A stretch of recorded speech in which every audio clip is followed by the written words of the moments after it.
ప్రభువైన యేసుక్రీస్తు నామంలో కూడి వచ్చిన యూసీవై కుటుంబ సభ్యులందరికీ ఉదయకాల శుభాలు తెలియజేస్తూ దేవాది దేవుడు నాకు ఇచ్చిన ఈ అవకాశం బట్టి ఆయనను ఎంతగానో స్తుతిస్తూ ఉన్నాను.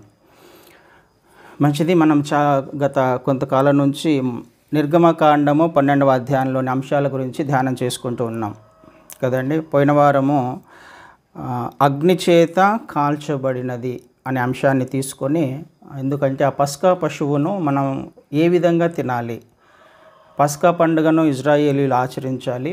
ఆ పస్కా పండుగ తర్వాత 400 సంవత్సరాల దాస్యంలో నుంచి వారు విడిపించబడబోతున్నారు కదండి. అయితే ఆ పస్కా పశువును వధించిన తర్వాత ఏం చేయాలి అనే విషయాలను స్పష్టంగా దేవాది దేవుడు ఖచ్చితంగా రాపిస్తూ ఉన్నారు. ఈ విధంగా మాత్రమే చేయాలి, ఇలా చేస్తేనే వారికి విడుదల వస్తుంది.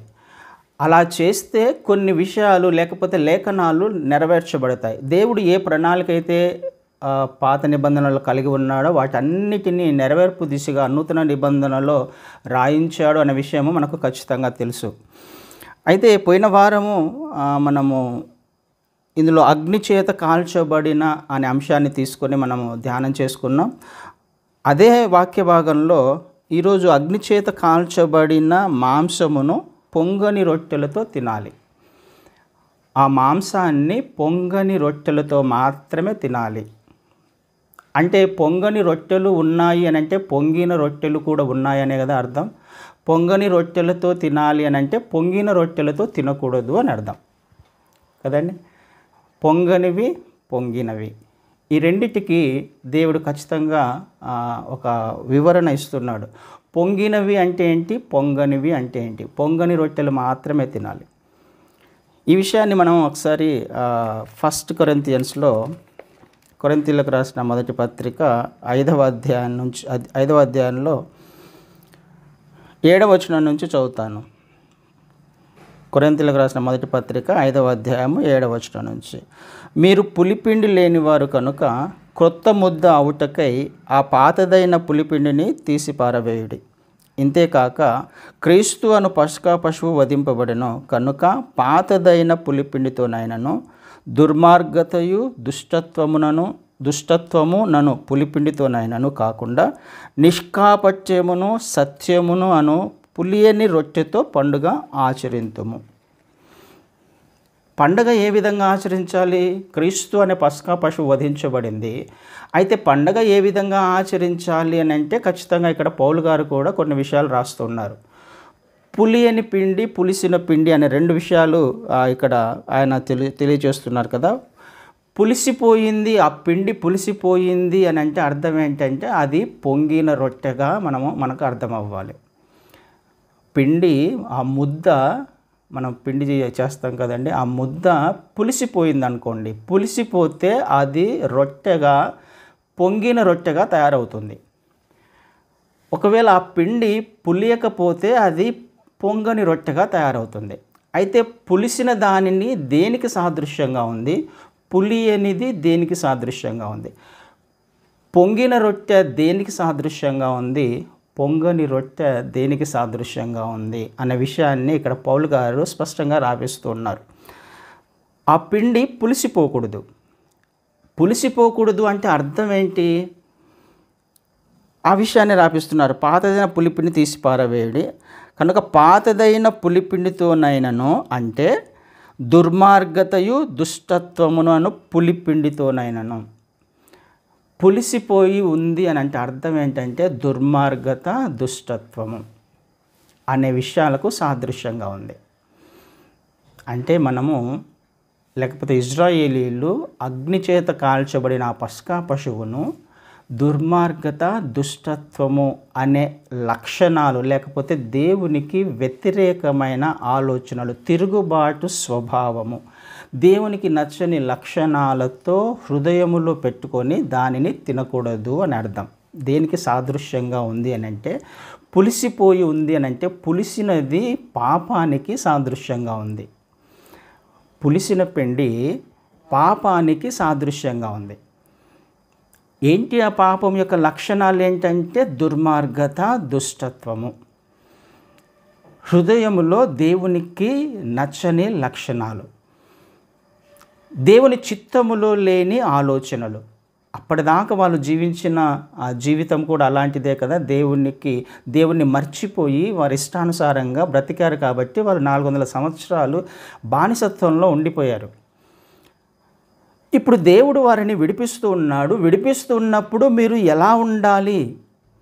ఖచ్చితంగా కొన్ని లక్షణాలు, విడిపించడానికంటే ముందుగానే దేవుడు కొన్ని విషయాలు మాట్లాడుతున్నాడు వాళ్ళతో. దుర్మార్గత, దుష్టత్వం అనే పులిసిన దానితో కాకుండా నిష్కాపట్యము, సత్యము అని పులియని పిండితో రొట్టె చేసుకోవాలి.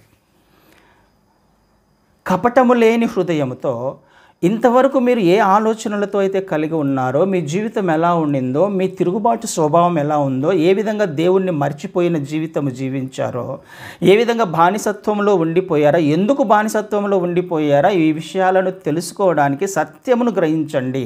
సత్యముతో, నిష్కాపట్యముతో, కపటము లేని ఆలోచనలతో, మనస్సుతో, హృదయముతో, తలంపులతో మీరు ఈ పండుగను ఆచరించాలి. మీకు ఇక విడుదల సమీపించింది. అక్కడ మీరు విడిపించబడబోతున్నారు కాబట్టి ఈ ఆలోచనలు, ఈ లక్షణాలు ఏవైనా ఉన్నట్లయితే కంప్లీట్గా తీసివేసి, ఈ పాపపు స్వభావాన్ని తీసివేసి, దేవుని మీద ఆధారపడడానికి సత్యమేంటో గ్రహించి, దేవాది దేవుడు ఏం చేయబోతున్నాడో మీ పక్షముగా, మీ కొరకు అనే విషయాన్ని, సత్యమును గ్రహించి మీరు ఈ పండుగను ఆచరించాలి అని ఖచ్చితంగా ఈ పులియని అనే ఈ పిండి యొక్క సాదృశ్యాన్ని పౌలు గారు ఇక్కడ ఖచ్చితంగా రాస్తూ ఉన్నారు.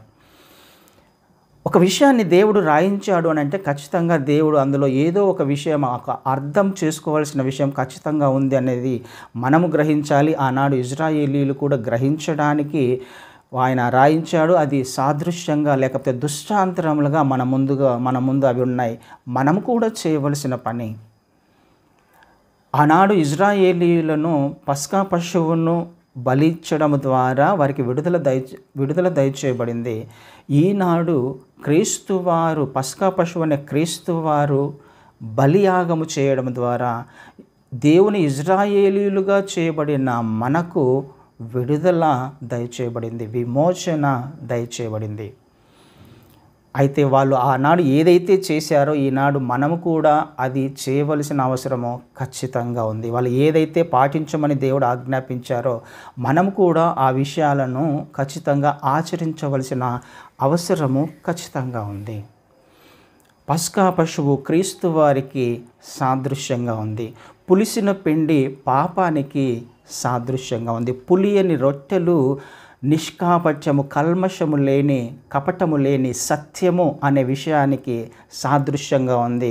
ఏ విధంగా పండగ ఆచరించాలంటే నిష్కాపట్యముతో, కపటము లేని హృదయములో ఒక ఆలోచనలు, తలంపులు పెట్టుకొని బయటికి ఒక విధంగా ప్రవర్తించే మనస్తత్వము కాకుండా కపటము లేని మనస్సుతో సత్యమును తెలుసుకొని, దేవాది దేవుడు ఏ విషయాలైతే నీ జీవితంలో, నా జీవితంలో చేశాడో వాటిని అనుభవపూర్వకంగా తెలుసుకున్నాము కాబట్టి దేవుడు నీకు, నాకు ఎన్ని మేలులు చేశాడో నాకు అర్థమవుతుంది. మీ జీవితాలలో మీకు ఏం చేశాడో మీకు తెలుసు, మనందరికీ తెలుసు, ఇజ్రాయేలీయులకు కూడా తెలుసుకోవాలి. సత్యం అంటే ఏంటి అర్థం? సత్యమును గ్రహించాను అని అంటున్నాం. సత్యం అంటే ఏంటి అర్థం? నిజానికి సత్యానికి తేడా ఉంది. నిజం అంటే సత్యం, నిజం అంటే ఒక స్టేట్మెంట్. సత్యము అని అంటే ఆ స్టేట్మెంట్ ఎక్స్పీరియన్స్లోకి రావడం కదండి. ఫ్యాక్ట్, ట్రూత్ ఈ రెండు ఒకేలా కనిపించవచ్చు. కానీ సత్యమును తెలుసుకున్న వాళ్ళు క్రైస్తవులు, నిజాన్ని తెలుసుకున్న వాళ్ళు లోకస్తులు, లోకంలో ఉన్నవాళ్ళు కదండి. ఇప్పుడు స్విచ్ చేస్తే లైట్ పడుతుంది, లైట్ ఆన్ అవుతుంది కదా, స్విచ్ చేస్తే లైట్ పడుతుంది. ఇది ఒక స్టేట్మెంట్. ఇది స్విచ్ చేస్తే లైట్ పడుతుంది, ఈ విషయం అందరికీ తెలుసు. అయితే నేను ఈ స్విచ్ చేస్తే లైట్ పడిందా లేదా అనే విషయము ఎప్పుడు తెలుస్తుంది? నేను వేసిన తర్వాత ఆ లైట్ పడ్డప్పుడు నాకు అర్థమవుతుంది. స్విచ్ చేసినప్పుడు లైట్ పడుతుంది. స్విచ్ చేసినా కూడా లైట్ పడకుండా ఉండే అవకాశం కూడా ఉంది కదా. ఎందుకు? అది పాడై ఉండొచ్చు, కరెంటు పోయి ఉండొచ్చు. అది ఎప్పుడు తెలుస్తుంది? స్విచ్ చేసిన తర్వాత తెలుస్తుంది. స్టేట్మెంట్ వేరు, అనుభవపూర్వకంగా తెలుసుకోవడం వేరు. అర్థమైంది అనుకుంటున్నాను నేను చెప్పేది. స్టేట్మెంట్ వేరు, దానిని ఎక్స్పీరియన్స్ చేయడం వేరు. ఇక్కడ సత్యముతో మనము పండుగను ఆచరించాలి. సత్యముతో ఆచరించడము, మనం ఆత్మతో సత్యముతో దేవుణ్ణి ఆరాధించాలి అని అంటున్నాం. ఆయన సత్యము అని అంటున్నాడు, నేనే సత్యము అని అంటున్నాడు. అంటే ఏంటి? ఆ సత్యమును నేను ఎక్స్పీరియన్స్ చేయాలి. స్టేట్మెంట్ కాదు నా జీవితంలో ఉండాల్సింది. దేవుడు విడిపించడానికి వచ్చాడు ఇశ్రాయేలీయులను, అది స్టేట్మెంట్. కానీ విడిపించాడా లేదా? సత్యం. అది జరిగిన తర్వాత క్రీస్తు వారు ఈ లోకంలోకి వచ్చారు. అది ఎవరికి తెలుసు? అన్యులకు క్రీస్తు వారు ఈ లోకంలోకి వచ్చారంట ఒక స్టేట్మెంట్. ఎప్పుడు తెలుస్తుంది తనకు? క్రీస్తు వారు ఈ లోకంలోకి వచ్చి మరణించి తిరిగి లేచి తిరిగి రాబోతున్నారని ఎప్పుడు అర్థమవుతుంది తనకి? ఆ రక్షణను అనుభవించినప్పుడు తనకు అర్థమవుతుంది. అది సత్యం. నీ జీవితంలో, నా జీవితంలో దేవుడు ఏమై ఉన్నాడో ఇది తెలుసుకోవడమే సత్యము, ఎక్స్పీరియన్స్ చేయడమే సత్యము. అది అనుభవిస్తూ మీరు పండగను ఆచరించాలి. దేవాది దేవుడు లేకపోతే క్రీస్తు వారు నీ జీవితంలో ఏమై ఉన్నాడు? మన జీవితంలో ఏమై ఉన్నాడు? అనుభవిస్తున్నామా ఆయనని? ఆయన విడుదలను ఎక్స్పీరియన్స్ చేయగలుగుతున్నామా? ఆయన ఇచ్చిన స్వాతంత్రాన్ని ఎక్స్పీరియన్స్ చేయగలుగుతున్నామా? ఆయన ఇచ్చిన రక్షణను ఎక్స్పీరియన్స్ చేయగలుగుతున్నామా? విమోచనను ఎక్స్పీరియన్స్ చేయగలుగుతున్నామా? ఇది సత్యము అంటే. ఈ విధంగా ఆచరించినప్పుడు మన మార్గాలు సరళం చేయబడతాయి. మనం వెళ్తున్న చోటు, మనం వెళ్తున్న ఈ అరణ్య ప్రయాణము ఆయన తోడుగా ఉండి ఖచ్చితంగా కనానుకు చేరుస్తాడు, అనుభవపూర్వకంగా తెలుసుకున్నప్పుడు. కానీ ఇశ్రాయేలీయులు ఆ అనుభవాన్ని వాళ్ళు తెలుసుకోలేకపోయారు కదండి. దేవుడు ఏమై ఉన్నాడో వాళ్ళు చూస్తున్నప్పటికీ హృదయంలో వారి తిరుగుబాటు స్వభావం, దుర్మార్గత, దుష్టత్వము కదా, ఆ ఆలోచనలు ఉన్నప్పుడు దేవుని తెలుసుకోలేని పరిస్థితుల్లో వాళ్ళు ఉన్నారు అన్న విషయము మనకు ఖచ్చితంగా స్పష్టంగా అర్థమవుతుంది. కానీ పండుగను ఎలా ఆచరించాలి? దానిని తీసివేసి ఆచరించాలి కదండి. అందుకనే ఇది మనకు పస్కా పశువు అనగానే మనకు ప్రభువైన క్రీస్తు వారు సాదృశ్యంగా ఉన్నారని మనకు ఖచ్చితంగా తెలుసు. అదేవిధంగా పులియని రొట్టెకు అంటే ఏంటో కూడా నేర్చుకునే ప్రయత్నం చేద్దాం. యోహాను సువార్త 6వ అధ్యాయము, యోహాను సువార్త 6వ అధ్యాయము 35వ వచనాన్ని ఒకసారి చదువుతాను.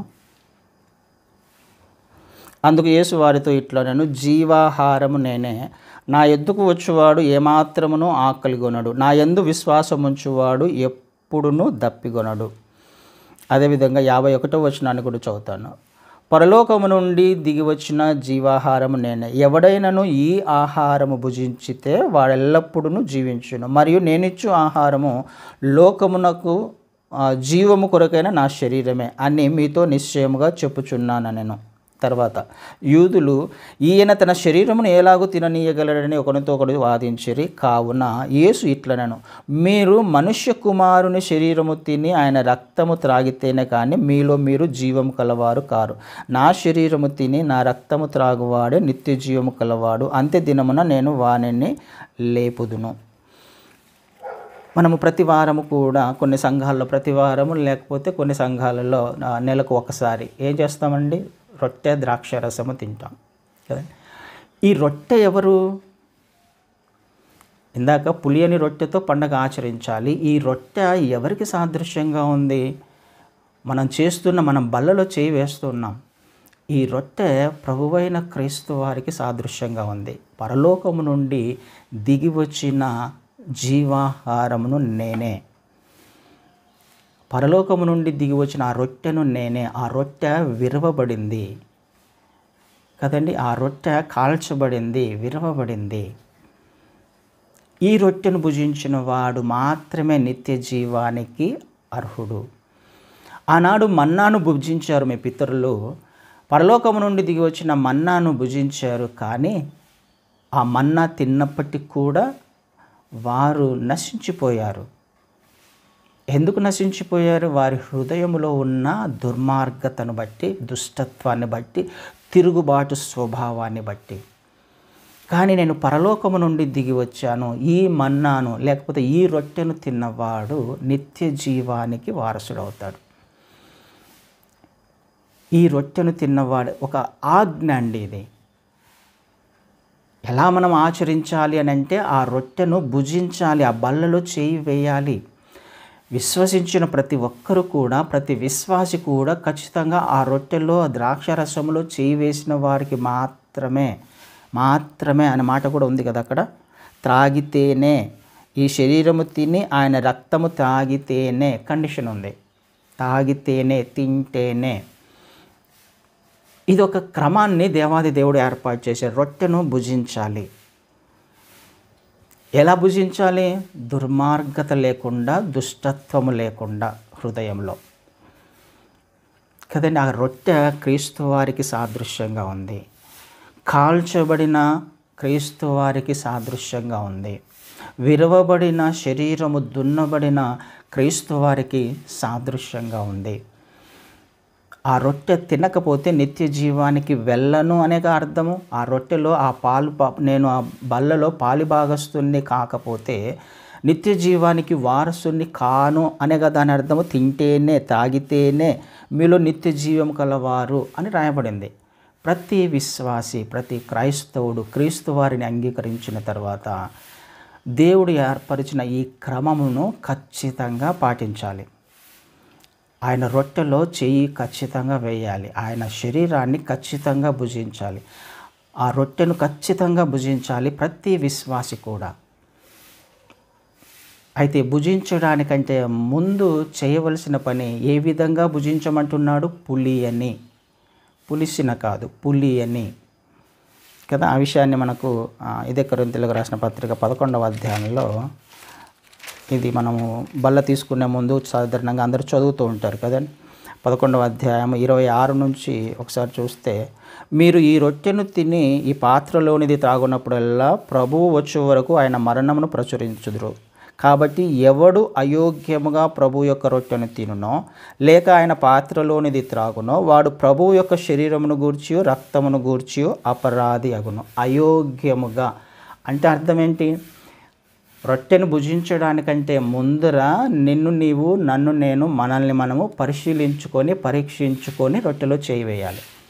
అక్కడ దేవాది దేవుడు ఏం చెప్తున్నాడు? మీరు పులియని రొట్టెతో పండగ ఆచరించాలి. పులియని అని అంటే పాపము లేని. ఇక్కడ పౌలు గారు ఏమని చెప్తున్నాడు? అయోగ్యముగా రొట్టెలో బల్లలో చేయి వేయకూడదు. అయోగ్యముగా, యోగ్యత లేకుండా, హృదయములో పాపము పెట్టుకొని, తప్పు చేస్తూ, పొరపాటు చేస్తూ, దేవునికి వ్యతిరేకంగా జీవిస్తూ, వ్యతిరేకమైన ఆలోచనలు కలిగి ఉండి దేవుని బల్లలో, ఆయన బల్లలో చేయి వేయకూడదు, రొట్టెను భుజించకూడదు. దేవుని ఆజ్ఞ ఇది. అయోగ్యముగా చేయి వేయకూడదు. అయోగ్యముగా చేయి వేస్తే పులిసిన రొట్టెతో మనం ఆ పస్కా పశువును తిన్నట్టు. పులిసినది పాపముతో కదా. పులిసినది అంటే పాపముతో ఆ పని చేస్తే మనకు విడుదల, పరిపూర్ణమైన విడుదల ఏ విధంగా వస్తుంది? మనకి పరిపూర్ణంగా మనం విడిపించబడ్డాము అని చెప్పగలమా? అది అబద్ధమే కదా. దేవుని ఆజ్ఞను ధిక్కరించిన వారు, దేవుని ఆజ్ఞను తిరస్కరించిన వారు ఐగుప్తులో నుంచి కనాను ప్రయాణంలో వారు చేరుకోగలిగారా? కనానుకి నశించిపోయారు కదా మధ్యలోనే. అయోగ్యముగా చేయి వేస్తే, హృదయములో పాపము పెట్టుకొని తప్పులు చేస్తూ, పొరపాట్లు చేస్తూ, దేవునికి వ్యతిరేకంగా జీవిస్తూ, మన స్వభావము మార్చుకోకుండా, మాట తీరు, ప్రవర్తన, ఆలోచన విధానము మారకుండా రొట్టెలో చేయి వేస్తే, బల్లలో చేయి వేస్తే, అయోగ్యముగా చేయి వేస్తే ఏమనంటున్నాడు అక్కడ? కొంతమంది రోగగ్రస్తులయ్యారు కదండి. 29వ వచనంలో, ప్రభువు శరీరమని వివేచింపక తిని త్రాగువాడు తనకు శిక్షా విధి కలుగుటకే తిని త్రాగుచున్నాడు. తనంతకు తననే శిక్షను తెచ్చుకుంటున్నాడు అయోగ్యముగా చేయి వేస్తే కదండి. పులిసిన రొట్టెతో తిన్నప్పుడు వాళ్ళు అరణ్యంలోనే నశించిపోయారు. ఒకవేళ అలాంటి స్వభావం ఉంటే వారికి సత్యం ఏంటో తెలియదు అని అర్థం కదా. సత్యముతో ఆ రొట్టెను తినాలి, నిష్కాపట్యముతో రొట్టెను తినాలి, కపటము లేని హృదయముతో రొట్టెను తినాలి, పండగను ఆచరించాలి. అలా చేయని వాళ్ళందరికీ పరిస్థితి ఏమైపోయింది? అరణ్యంలోనే నశించిపోయారు. పౌలు గారు దానినే సాదృశ్యంగా చెప్తున్నారు. అయోగ్యంగా తింటే మీ అంతకు మీరే శిక్షను తెచ్చుకుంటున్నారు. శిక్షను తెచ్చుకోవడమే కాకుండా శిక్ష విధికలు తిరుగుతున్నాడు. ఇందువలనే మీరు అనేకులు బలహీనులను రోగులునై ఉన్నారు, చాలామంది నిద్రించుచున్నారు. చాలామంది నిద్రించారు. అర్థమవుతుందా ఈ విషయం అని పౌలు గారు హెచ్చరిస్తున్నాడు. ఆ రొట్టె ఎలా ఉండాలి? పులియనిదై ఉండాలి. పులియని రొట్టె, పాపము లేని రొట్టె, కపటము లేని సత్యముతో ఆ పండుగను ఆచరించాలి, ఆ రొట్టెను భుజించాలి. కాబట్టి ఆలోచన చేసే ప్రయత్నం చేద్దాం. ప్రతి విషయం కూడా దేవుడు రాయించిన విషయాలు మన జీవితాలలో ఏ విధంగా దానిని నేను అప్లై చేసుకుంటున్నాను, నా ఆత్మీయ జీవితం ఎలా ఉంది, దేవుని ఆజ్ఞ ప్రకారము నా ఆలోచన విధానం ఉందా, నా మాట తీరు ఉందా, నా ప్రవర్తన ఉందా, ఆలోచన చేద్దామండి. మనం ఏ విధంగా బలలో చేయి వేస్తున్నాం. అది విరవబడిన కాల్చబడిన రొట్టె, దానిని ఎలా పడితే అలా బలలో చేయి వేయకూడదు. కపటము లేని, మనం అప్పటిదాకా ఒకవేళ తప్పులు చేసి ఉన్నట్లయితే వెళ్ళడానికంటే ముందే, బలలో చేయి వేయడానికంటే ముందుగానే పాప క్షమాపణ నిమిత్తం ప్రార్థన చేసుకోవాలి. ప్రతి తప్పు కూడా, ప్రతి దోషము, అపరాధము, తెలిసినది తెలియని ప్రతి విషయం ఆయన దగ్గర ఒప్పుకున్న తర్వాతనే బలలో చేయి వేయాలి. తర్వాతనే మన హృదయాన్ని కపటము లేని హృదయముగా మార్చుకున్న తర్వాతనే బలలో చేయి వేయాలి. మన తప్పులు క్షమించబడ్డాయి అనే నిశ్చయత వచ్చిన తర్వాతనే బలలో చేయి వేయాలి కదా. మీరు ఒప్పుకున్న ప్రతి పాపాన్ని కూడా ఆయన రక్తం కడిగి వేస్తుంది అని మనం మొదటి యోహానులో చూస్తాం. ఒప్పుకున్న ప్రతి పాపము కూడా క్షమించబడుతుంది. ఆయన సకలమైన దుర్నీతి నుంచి ఆయన మనల్ని విడిపించి పవిత్రులుగా చేస్తాడు అని రాయబడింది. ఒప్పుకోవాలి ముందుగానే, ఆ రొట్టె తినడానికంటే ముందుగానే ప్రతి పాపాన్ని, ప్రతి తప్పును ఒప్పుకోవాలి. ఒప్పుకున్న తర్వాతనే రొట్టెను భుజించాలి. కపటము లేని, పాపము లేని, పులియని రొట్టె, ఇది మనకు అర్థం కావాలండి. పొంగని రొట్టె, పాపము లేనిది, పరిశుద్ధమైనది. అందుకనే కొరింథీయులకు రాసిన పత్రికలను ఒకసారి మళ్ళీ 6వ అధ్యాయానికి ఒకసారి వద్దాం. 6వ అధ్యాయంలో క్షమించండి 5వ అధ్యాయం 6వ వచనంలో, మీరు అతిశయపడుట మంచిది కాదు, పులిసిన పిండి కొంచెమైనను ముద్దంతయు పులియ చేయునని మీరు ఎరుగరా అని రాయబడింది. మీరు అతిశయపడకూడదు. అతిశయపడుట మంచిది కాదు. అయితే ఈ అతిశయం ఏం చేస్తుంది అంటే, పులిసిన పిండి పులియని పిండికి సాదృశ్యంగా ఒక విషయాన్ని చెప్తున్నారు. అతిశయము, అతిశయపడుట మంచిది కాదు అంటే బోస్టింగ్, లేకపోతే సెల్ఫ్ గ్లోరీ, సెల్ఫ్ ప్రైజింగ్. దేనిని గురించో మీరు అతిశయపడుతుండొచ్చు. దేనిని గురించో మీకు అంటే మీరున్న స్థితిని బట్టి మీకు ఒక అతిశయం ఉండొచ్చు. నాకు జ్ఞానం ఉందనో, చదువు ఉందనో, డబ్బు ఉందనో, అధికారం ఉందనో, బలం ఉందనో, బలగం ఉందనో, దేనిని బట్టి అయినా కావచ్చు. నువ్వు అతిశయపడుతున్నట్లయితే ఈ అతిశయం ఏం చేస్తుంది? ఆ ముద్దంతటిని చెడిపేస్తుంది కదండి. పులిసిన పిండి కొంచెం ఉన్న కానీ ముద్దంతా పాడు చేస్తుంది అట. ఆ అతిశయము కొంచెమున్న, ఏదో ఒక విషయంలో నాకు గర్వమున్నా, ఈ గర్వము నా ఆత్మీయ స్థితిని పాడు చేస్తుంది కదండి. నాశనానికి ముందు ఏం నడుస్తుంది? ఈ గర్వము మనల్ని నాశనానికి తీసుకువెళ్తుంది. ఈ అతిశయము మనల్ని నాశనానికి తీసుకువెళ్తుంది. అది ఎలాంటి అతిశయమైనా కావచ్చు. అది దేనిని బట్టి అతిశయపడుతున్నా కావచ్చు. అది దేనిని బట్టి, ఏ చిన్నదైనా కావచ్చు. దేనిని బట్టి కూడా నువ్వు అతిశయపడద్దు. ఎందుకంటే అది ముద్దంతటిని, నీ హృదయాన్ని పాడు చేస్తుంది, నీ ఆత్మీయ జీవితాన్ని పాడు చేస్తుంది, నువ్వు కనానుకు వెళ్లకుండా చేస్తుంది, కనాను ప్రయాణంలో అరణ్యంలో నశించేలా చేస్తుంది. కాబట్టి అతిశయపడొద్దు, గర్వపడొద్దు. నీకున్న స్థితిని బట్టి గర్వపడొద్దు. నువ్వు ఎంత గొప్పవాడివైనా కావచ్చు, ఎంత గొప్ప ధనమున్న, ఏది ఉన్నప్పటికి కూడా, ఏది కలిగి ఉన్నప్పటికి కూడా దానిని బట్టి నువ్వు అతిశయపడొద్దు. అతిశయపడట మంచిది కాదు అని అంటున్నాడు కదా. మీరు పులిపిండి లేనివారు కనుక కొత్త ముద్ద అవుటకై ఆ పాతదైన పులిపిండిని తీసి పారవేయండి. పాతదైన పులిపిండి ఎట్టి పరిస్థితుల్లో నా జీవితంలో ఉండకూడదు, ఉండడానికి వీల్లేదు. తీసి పారవేయమంటున్నాడు. అది ఏదైనా కావచ్చు. ఏ లక్షణమైన దేవునికి నచ్చనిది, పులిసినది అని అంటే దేవునికి నచ్చనిది అని అర్థం. పాపముతో నిండుకున్నది, దుర్మార్గతతో, దుష్టత్వముతో నిండుకున్నది. అది ఏదైనా కావచ్చు, అది దేవునికి నీకు అడ్డుగా వస్తూ ఉన్నట్లయితే దానిని తీసి పారవేయండి. ఎందుకు? మీరందరూ కొత్త ముద్ద అవ్వాలి.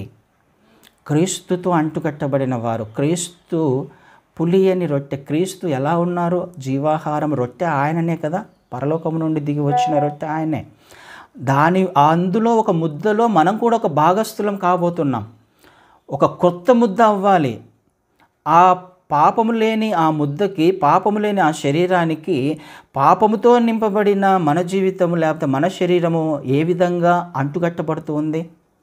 ఆ కొత్త ముద్ద అవ్వాలంటే నా జీవితం కూడా కొత్తదిగానే ఉండాలిగా. నాలో ఉన్న ఆ దుర్మార్గతను, దుష్టత్వమును, ఆ పులిసిన దానిని తీసి పారవేయాలి కదా. తీసి పారవేయకుండా కలవలేదు అది. ఒకవేళ అలా కలిస్తే నా వలన శరీరం పాడైపోతుంది, నా వలన ముద్దంతా పాడైపోతుంది. నీ వలన, నా వలన. ఒకవేళ అలాంటి స్థితి అంటే ఏంటి? దేవునికి అవమానకరంగా జీవించడం అని అర్థం కదా. మనం దేవునితో అంటుకట్టబడి ఉన్నాము, దేవుణ్ణి వెంబడిస్తున్నాను అని చెప్పుకుంటూ దేవుని చిత్తము చేయకుండా జీవిస్తున్నట్లయితే, అంటే పులిసిన దానితో కొంచెం ఉన్న కానీ, ఆ పులిసినది కొద్దిగా ఉన్న కానీ, ఆ గర్వం ఏదైనా కావచ్చు, అతిశయం ఏదైనా కావచ్చు, దానిని క్రియల్లో చూపిస్తున్నప్పుడు నేను కొత్త ముద్ద ఎలా అవ్వగలను? క్రీస్తు శరీరంలో ఎలా అంటుకట్టబడి ఉండగలను? అసాధ్యమేగా. అందుకనే దానిని తీసి పారవేయండి. మీరందరూ కొత్త ముద్ద అవ్వాలి కాబట్టి, పులియని రొట్టెగా మీరు ఉండాలి కాబట్టి, ఆ పాత ముద్దను, ఆ పులిసిన దానిని తీసివేయండి అని ఆయన ఖచ్చితంగా మాట్లాడుతున్నారు. ఈ పులిసిన దానికి ఇంకొక దాన్ని ఆయన ఎగ్జాంపుల్గా చెప్తూ ఉన్నారు. ఒకదాన్ని చూసి ముగించుకునే ప్రయత్నం చేద్దాం. మత్తయి సువార్తలో 16వ అధ్యాయము, మత్తయి సువార్త 16:6 వచనాన్ని ఒకసారి చదువుతాను. మత్తయి సువార్త 16:6. అప్పుడు యేసు చూచుకొనుండి పరిసయ్యులు సద్దూకయ్యులు అను వారి పులిసిన పిండిని గూర్చి జాగ్రత్త పడుడని వారితో చెప్పాను.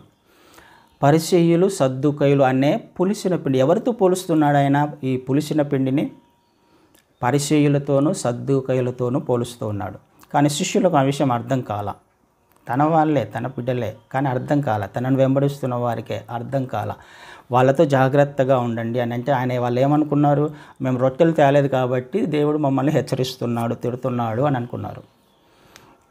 పైన ఆల్రెడీ 4,000 మందికి ఆయన ఆహారం పెట్టాడు, రొట్టెలు పెట్టాడు. 7 రొట్టెలు కొన్ని చేపలు ఉంటే మళ్ళీ 7 గంపలు ఎత్తారు. పైనే జరిగింది ఆ సంఘటన.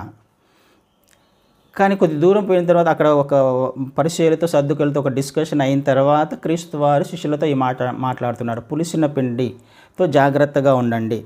పరిచయులు సద్దుకయ్యులను వారి పులిసిన పిండిని గురించి జాగ్రత్త పడండి అంటే, మేము పులిసిన పిండి అంటున్నాడంటే రొట్టెల గురించి మాట్లాడుతున్నాడేమో అనుకున్నాడు. కానీ రొట్టెల గురించి కాదు. కానీ మళ్ళీ చిన్నగా గద్దిస్తారు క్రీస్తు వారు 12వ వచనంలోకి వచ్చేసరికి, అప్పుడు రొట్టెల పులిసిన పిండిని గూర్చి కాదు కానీ పరిసయ్యులు సద్దూకయ్యులు అను వారి బోధను గూర్చే జాగ్రత్త పడవలనని ఆయన తమతో చెప్పినని వారు గ్రహించిరి. ఈ పులిసిన పిండిని క్రీస్తు వారు ఇంకొక అంశంతో పోలుస్తున్నారు. దేనితో?